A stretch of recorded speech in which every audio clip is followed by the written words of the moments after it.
Government of ઇન્ડિયાની arm forces of agencies જેટલી છે એમાં coastguard, army, air force, RF, SDRF અને સાથે સાથે રાજ્યના જેટલા પણ વિભાગીય સચિવો છે એ બધા લોકો સાથે મુલાકાત એમની મિટિંગ થઈ અને મિટિંગમાં મહત્ત્વપૂર્ણ નિર્દેશ એમને આપ્યો.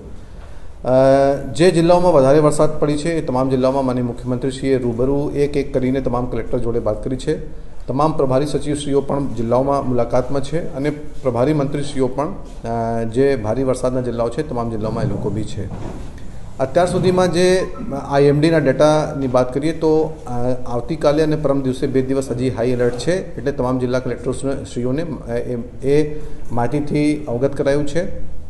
આ સુધીમાં જે વરસાદનો આંકડો છે એ હવે રાજ્યમાં 100 કરતાં વધારે પર્સન્ટેજ થઈ ગયું છે અને 102% વરસાદ હજી સુધી આપણે મળી ગઈ છે. અને જેટલા પણ 5 રિજન્સ છે તમામ રિજન્સમાં એક્સેપ્ટ નોર્થ ગુજરાત, જેમાં લગભગ 90%ની આજુબાજુ વરસાદ છે, તમામમાં 100% કરતાં વધારે વરસાદ થઈ ગઈ છે.